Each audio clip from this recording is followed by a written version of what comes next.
सम्पूर्ण विद्यार्थी भाइ बहिनीहरूलाई दिवाकालीन नमस्कार। वीरेन्द्रनगर नगरपालिका सुर्खेत शिक्षा युवा तथा खेलकुद शाखाबाट तयार पारिएको रेडियो कक्षामा स्वागत छ। आज कक्षा 8 को नेपाली विषयको कक्षा लिएर उपस्थित भएको छु। म भूपेन्द्र विशी। सम्पूर्ण विद्यार्थी भाइ बहिनीहरूलाई नेपाली विषयको कक्षा 8 को नेपाली विषयको पृष्ठ नम्बर 1 मा हेरिदिनका लागि अनुरोध गर्दछु। पृष्ठ 1 मा पहिलो कविता रहेको छ। कविताको शीर्षक छ नेपाल। यस कविताका लेखक कवि सिद्धिचरण श्रेष्ठ हुन्। विद्यार्थी भाइ बहिनीहरू, पहिला सुरु गरौँ। कविता भनेको के हो? तपाईहरूलाई पनि थाहा छ नि के हो कविता? अघिल्ला कक्षाहरूमा पनि तपाईँले पढ्दै सुन्दै आउनुभएको छ। कविता भनेको कविको कार्य हो, अर्थात् कविले गरेको रचनालाई नै कविता भनिन्छ। सजिलोमा यसरी बुझ्न सकिन्छ। शब्द र अर्थयुक्त लय प्रदान रचना पनि कविता हो। आज हामी नेपाल कविता सिद्धिचरण श्रेष्ठद्वारा रचित एउटा नेपाली माटोको, नेपालको प्राकृतिक सौन्दर्यताको चित्रण गरिएको कविता लिएर प्रस्तुत भएका छौँ। यो कविता पढ्नभन्दा अगाडि हामीले यस कवितामा रहेका कठिन शब्दहरूलाई शुद्धसँग उच्चारण गर्न सिक्न अति आवश्यक छ। तसर्थ विद्यार्थी भाइ बहिनीहरू, म केही त्यस्ता उच्चारण गर्न कठिन शब्दहरू भन्छु। तपाईँहरूले पनि ती शब्दहरूलाई दोहोऱ्याउने प्रयास गर्नुहोला। म शब्द भन्छु जस्तो पवित्र। दोहोऱ्याउनुहोस् त विद्यार्थी भाइ बहिनीहरू, तपाईँहरूले पनि पवित्र।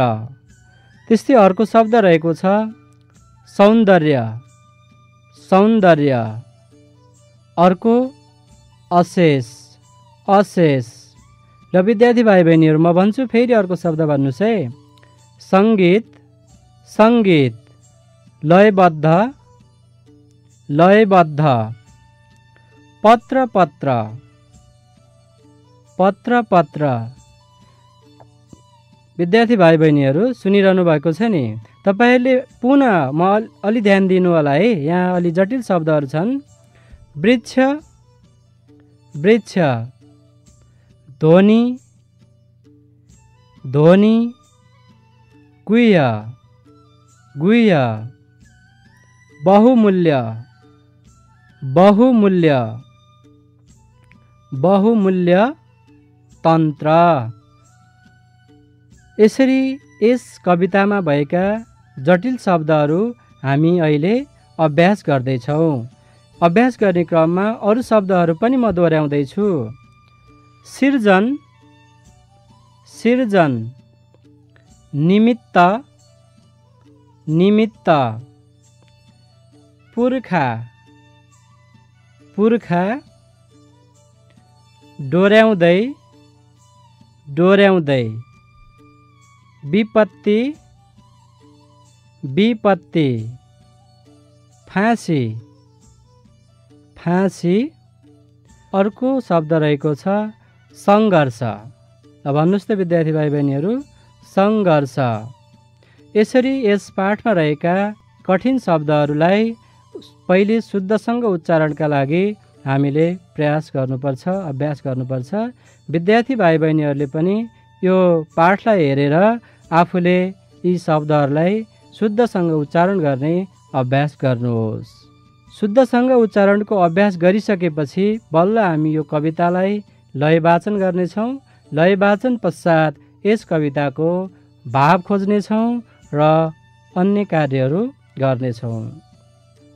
अब हामी कविताको लय वाचनतिर जाउँ। लय वाचन म सुरु गर्न चाहन्छु। विद्यार्थी भाइ बहिनीहरूले सुरु गर्नुहोला।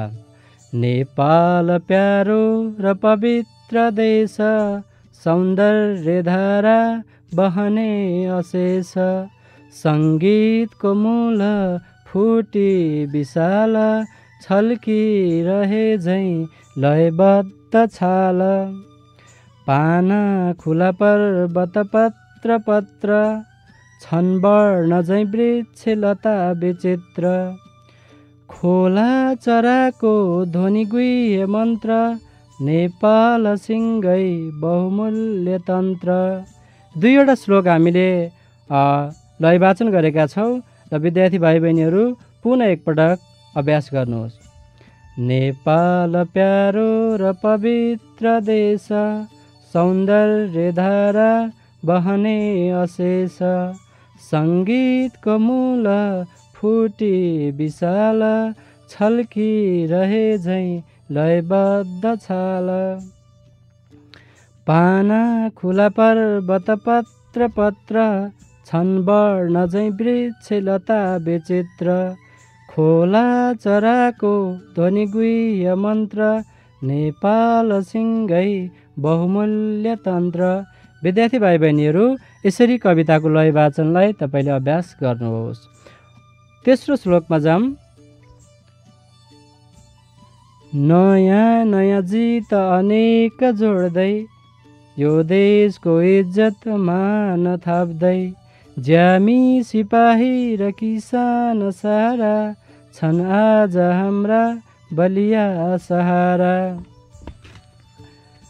यो देशको सिर्जनको निमित्त, पुर्खाहरूको पसिना र रक्त, हाम्रो बहेको छ नसा नसामा, डोर्याउँदै स्वर्ग छुने दिशामा।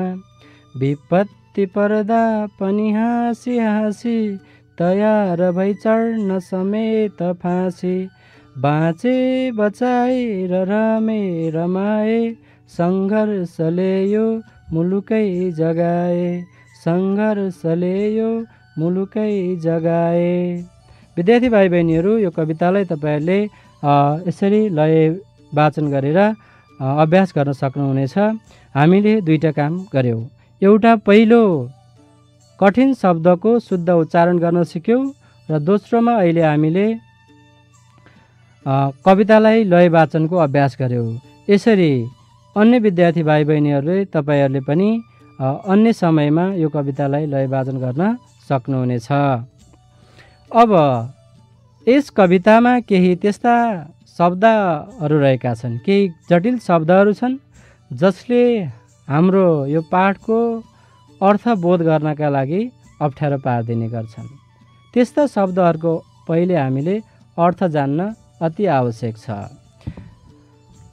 शब्दार्थ तपाईँहरूले अन्य कक्षाहरूमा पनि सुन्नुभएको छ। शब्दार्थ र वाक्यमा प्रयोग।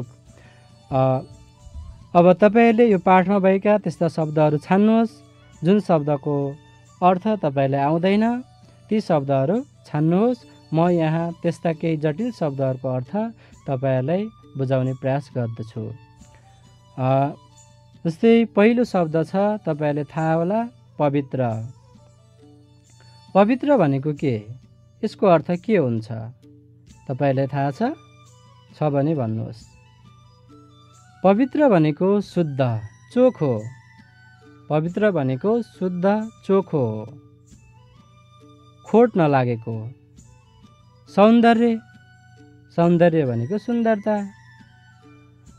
अर्को शब्द छ अशेष। हेर्नुहोस् त, अशेष शब्दको अर्थ तपाईँहरूको त्यही किताबमै तल दिएको छ। अशेष शब्दको अर्थ सबै समस्त हो। सबै समस्त अशेषले जनाउँछ। अब यी शब्दलाई वाक्यमा प्रयोगको अभ्यास पनि गरौँ न। पवित्र, ल एउटा वाक्य बनाउनुहोस् त आफैले। पवित्र शब्दलाई प्रयोग गरेर वाक्य बनाउनुहोस्। गराउनु भयो। अब सौन्दर्य शब्दलाई, अशेष शब्दलाई पनि वाक्यमा प्रयोग गर्न सक्नुहुन्छ। जस्तो पवित्र शब्दलाई वाक्यमा प्रयोग गरौँ। मन्दिर एक पवित्र स्थान हो। यसरी तपाईँहरूले वाक्यमा प्रयोगको अभ्यास पनि गराउन सक्नुहुन्छ। सौन्दर्य, नेपालमा सौन्दर्यका छटाहरू पर्याप्त पाइन्छन्। नेपालमा सौन्दर्यका छटाहरू पर्याप्त पाइन्छन्। मलाई फुलको सौन्दर्य मन पर्छ। यसरी वाक्यमा प्रयोगको अभ्यास गर्न सक्नुहुन्छ। ल विद्यार्थी भाइ बहिनीहरू भन्नुहोस् त अर्को शब्दको अर्थ। विशाल शब्दको अर्थ के हो? विशाल, विशाल भनेको ठुलो, ठुलो हो। त्यस्तै अर्को शब्द रहेको छ लयबद्ध। लयबद्ध शब्दको अर्थ लयमा बाँधिएको, अर्थात् लहरमा बाँधिएको। लय भनेको सङ्गीत, सङ्गीतमय। अर्को शब्द छ पर्वत। पर्वत भनेको शब्दको अर्थ तपाईँहरूले पहिला पनि सुन्नुभएको होला। पर्वत शब्द यसको अर्थ के होला? पक्कै पनि यसको अर्थ पहाड हो। यसलाई हामीले गिरी पनि भन्छौँ। कक्षा 7 को कवितामा पनि हामीले गिरी शब्द सुनेका थियौँ, सम्झिनुहोस् त। त्यस्तै अर्को शब्द छ पत्र पत्र। पत्र पत्र भनेको तह तह परेको, पानै पाना, पाना पाना हुन्छ नि, त्यसलाई चाहिँ हामी पत्र पत्र भन्छौँ। अर्को वर्ण छ। वर्ण भनेको त्यही छ, हेर्नुहोस् त किताबको तल, रूप, रङ, वर्णमालाका अक्षर। वर्णलाई रूप पनि भनिन्छ, रङ पनि भनिन्छ भने वर्णमालामा रहेका क ख जस्ता अक्षरहरूलाई पनि वर्ण भनिन्छ। अब वृक्ष भन्ने छ। वृक्ष भनेको तपाईँहरूलाई थाहा नै छ नि, यसको अर्थ त बोट हो। लता भनेको लहरा, वृक्ष लता भनेको बोटको लहरा, बिरुवाको लहरा। अर्को विचित्र छ। ल म यस विचित्र शब्दलाई वाक्यमा प्रयोग गर्छु। यसको अर्थ के हुँदो रहेछ पत्ता लगाउनुहोस् है। विचित्र, विचित्र शब्दको अर्थ तपाईँहरूले मैले भनेको वाक्यबाट पत्ता लगाउने प्रयास गर्नुहोस् है। हामीले सुन्ने गरेका छौँ नि, धेरैले भन्ने गर्नुहुन्छ संसार विचित्र छ, संसार विचित्र छ। अब यसलाई हेर्दाखेरि अर्को शब्दमा भन्दा विचित्र शब्दको अर्थ अनौठो, संसार अनौठो छ। यसरी विचित्र शब्दको अर्थ अनौठो हुँदो रहेछ भन्ने कुरा तपाईँहरूले थाहा पाउनुभयो होला। विचित्रले रङ्गीचङ्गी पनि भन्ने बुझाउँछ। त्यस्तै अर्को शब्द छ गुह्य। गुह्य भनेको गोप्य कुरा, रहस्यमय कुरा। हामीले तपाईँहरूलाई थाहा छ नि, हामीले कुरा गर्ने क्रममा आफ्नो राम्रो मन नमिल्ने मान्छेसँग मनको गुह्य कुरा खोल्नु हुँदैन भन्छौँ नि, हो, आफ्नो गोप्य कुराहरूसँग खोल्नु हुँदैन।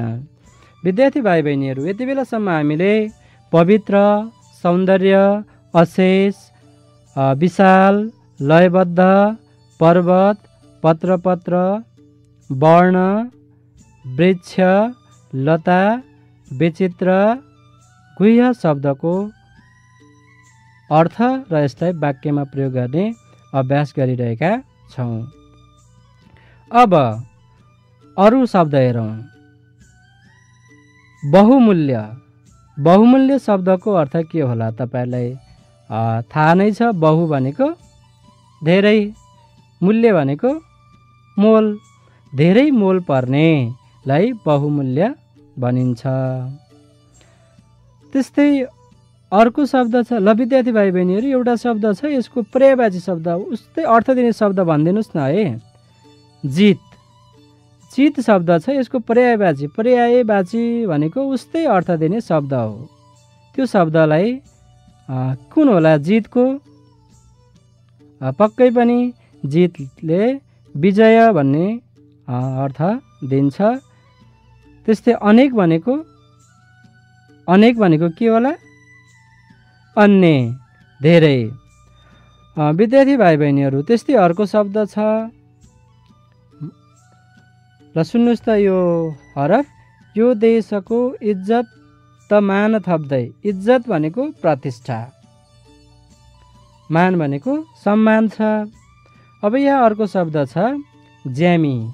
ज्यामी भनेको के हो? ज्यामी भनेको मजदुर, ज्यालामा काम गर्ने मानिसलाई ज्यामी भनिन्छ। सिपाही भनेको तपाईँलाई थाहा नै छ, प्रहरी। र किसान भनेको थाहा छ, किसानलाई कृषक पनि भन्छौँ, जसले खेतबारीमा काम गरेर अन्न उत्पादन गर्ने काम गर्छन्। ओ किसानले अन्न उत्पादन गर्ने, सिपाहीले देशको रक्षा गर्ने, शान्ति सुरक्षा दिने काम र ज्यामीहरूले ज्यालामा काम गर्ने र निर्माणका काम गर्ने गर्छन्। विद्यार्थी भाइ बहिनीहरू, अर्को छ सहारा शब्द छ। सहारा शब्दको अर्थ के होला? सहारा भनेको सहयोग हो। अब देश शब्द छ, यो त तपाईँले सबैले थाहा छ, तर यसको अरू अर्थ दिने शब्दहरू पनि खोज्नुहोस् न त। देशको अरू अर्थ दिने शब्दहरू भनेको एउटा के होला? राष्ट्र होला, अर्को मुलुक होला है। राष्ट्र मुलुक भनेको देश हो। सिर्जन भन्ने छ अर्को शब्द। सिर्जन भनेको रचना गर्ने। सिर्जना रचना गर्न, सिर्जना भनेको रचना। त्यस्तै निमित्त भन्ने शब्द छ। निमित्त भनेको निम्ति लागि हो। पुर्खा भनेको के होला? तपाईँहरूले भन्ने गर्नुहुन्छ नि, हाम्रा पुर्खाहरूले हाम्रो नेपालको इतिहास रचेका छन्। पुर्खाहरूले रचेको इतिहास हामीले बिर्सनु हुँदैन भन्ने गर्नुहुन्छ नि। अर्थात् हाम्रा पुर्खाहरू यो ठाउँबाट आएका हुन् भन्ने गर्नुहुन्छ। के हो यो पुर्खा भनेको? हो पहिलेका पुस्ता, हाम्रा बाजे बराजुहरू जो हुनुहुन्थ्यो उहाँहरूलाई पुर्खा भनिन्छ, अर्थात् पूर्वज पनि भनिन्छ। ल विद्यार्थी भाइ बहिनीहरू, अब अन्तिम श्लोकमा रहेका शब्दहरू छन् केही।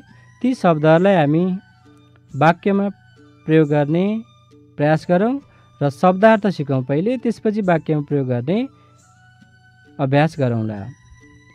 विपत्ति भनेको के?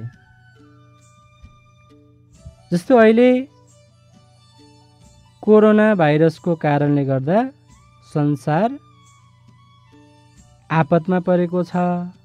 यहाँनिर एउटा शब्द उपयुक्त हुन्छ। कुन शब्दको ठाउँमा विपत्ति शब्द प्रयोग गर्न सकिएला?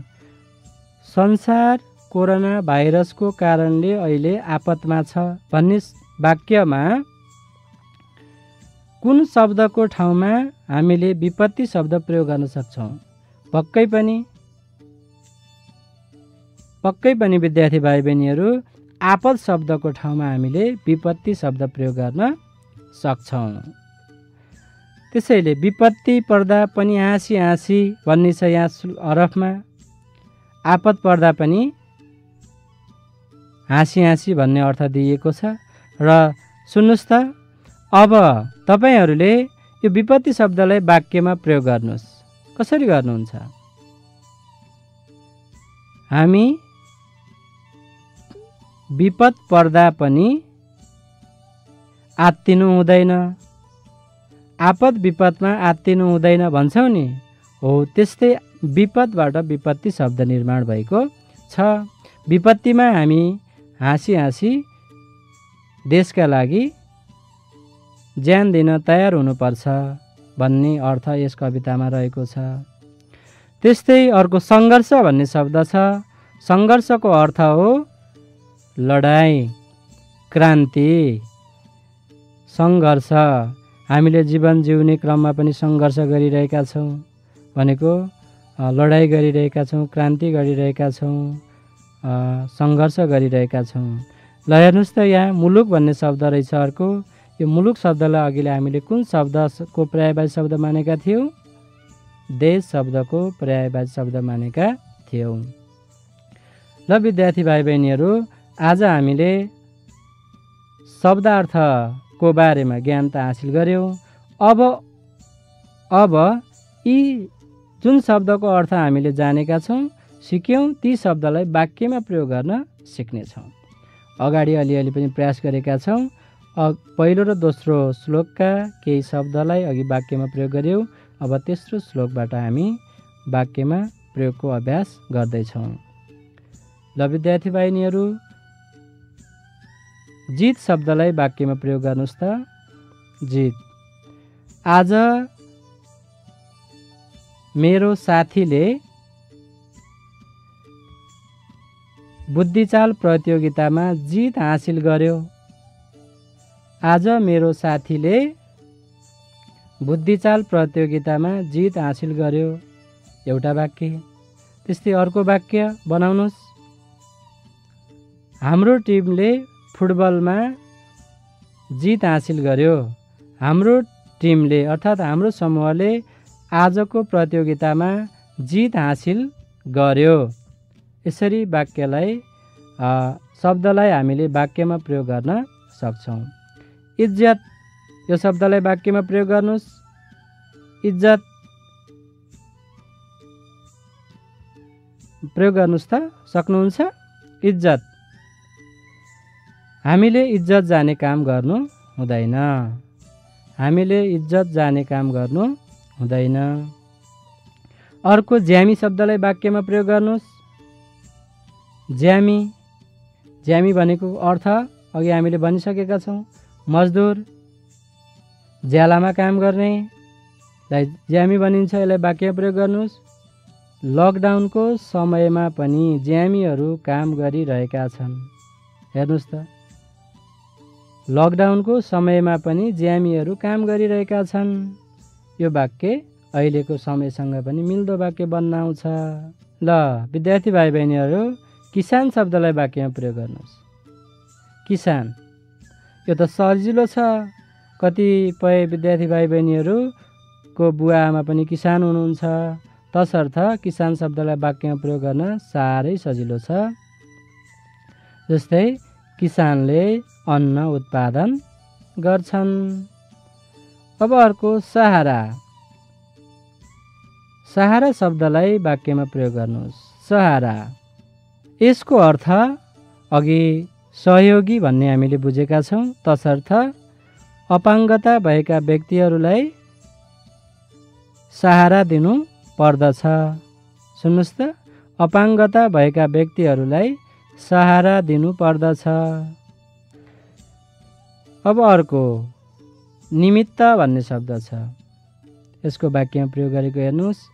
मैले आमाका निमित्त बजारबाट फलफुल किनेर ल्याएँ। मैले आमाका निमित्त, निमित्तलाई हामीले निम्ति, आमाका लागि, आमाका निम्ति भन्ने अर्थमा प्रयोग गर्छौँ। मैले आमाका लागि बजारबाट फलफुल किनेर ल्याएँ। त्यो लागिको ठाउँमा हामीले निमित्त प्रयोग गर्न सक्छौँ। पुर्खा। हाम्रा पुर्खाहरूको इतिहास वीरताको इतिहास छ। हाम्रा पुर्खाहरूले वीरताको इतिहास रचेका छन्। हाम्रा पुर्खाहरूले वीरताको इतिहास रचेका छन्। यो वाक्यमा पुर्खा शब्दको प्रयोग भएको छ।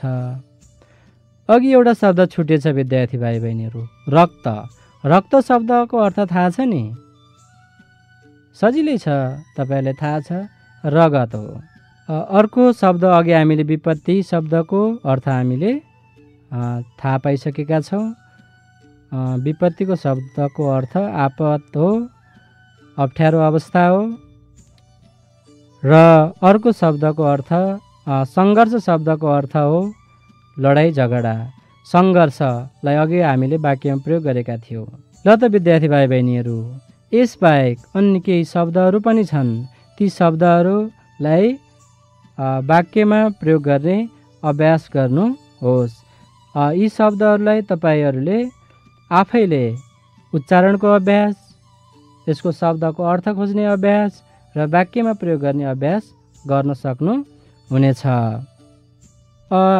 यहाँ केही फेरि म विद्यार्थी भाइ बहिनीहरूलाई केही शब्द दिन्छु। ती शब्दहरूलाई वाक्यमा प्रयोग गर्नुहोस्। प्यारो। प्यारो। नेपाल हाम्रो प्यारो देश हो। भइहाल्यो नि, कति सजिलो छ। त्यस्तै मान। मान शब्दलाई वाक्यमा प्रयोग गर्नुहोस्। हामीले मान प्रतिष्ठा बढ्ने काम गर्नुपर्छ। मान प्रतिष्ठा बढ्ने काम गर्नुपर्छ। अर्को शब्द सङ्गीत। मलाई सङ्गीत साह्रै मनपर्छ। मलाई सङ्गीत साह्रै मनपर्छ। पुर्खा। हामीले पुर्खाहरूले रचेको इतिहासको सम्मान गर्नुपर्छ। हामीले पुर्खाहरूले रचेको इतिहासको सम्मान गर्नुपर्छ। यी शब्दहरूलाई हामीले वाक्यमा प्रयोग गर्यौँ। अब म तपाईँहरूलाई फेरि एक दुईवटा शब्दहरू दिन्छु, त्यस शब्दको अर्थ भन्नुहोस् है। देश शब्दको अर्थ भन्नुहोस्। मुलुक, राष्ट्र। धन्यवाद। त्यस्तै पर्वत शब्दको अर्थ पहाड हो, गिरी पनि भनिन्छ। ध्वनिको अर्थ आवाज हो, आवाज। जितको अर्थ विजय, जितको अर्थ विजय हो। विपत्तिको अर्थ के हो विद्यार्थी भाइ बहिनीहरू? अघि हामीले भनेका थियौँ विपत्तिको अर्थ हो आपत। त्यस्तै विशाल शब्दको अर्थ ठुलो। वृक्ष शब्दको अर्थ रुख। किसान शब्दको अर्थ कृषक वा खेतीपाती गर्ने मान्छे। रक्त भनेको रगत हो। सङ्घर्ष भनेको लडाइँ हो, क्रान्ति हो। यी शब्दको अर्थको बारेमा पनि हामीले आज छलफल गर्यौँ। धन्यवाद विद्यार्थी भाइ बहिनीहरू। आज हामीले हाम्रो कक्षामा नेपाल कवितामा रहेका कठिन शब्दहरूको उच्चारणको अभ्यास गर्यौँ। त्यसपछि त्यस कवितालाई वाचनको अभ्यास गर्यौँ र त्यसपछि यस कवितामा रहेका कठिन शब्दहरूको अर्थ र तिनलाई वाक्यमा प्रयोगको अभ्यास गर्यौँ। अब विद्यार्थी भाइ बहिनीहरूले आफूले घरमा बसेर यो पाठको थप तयारी गर्न हुन अनुरोध गर्दै आजको कक्षा यही सकिएको जानकारी गराउँछु र अर्को कक्षाको लागि प्रतीक्षा गर्नका लागि अनुरोध गर्दछु। धन्यवाद।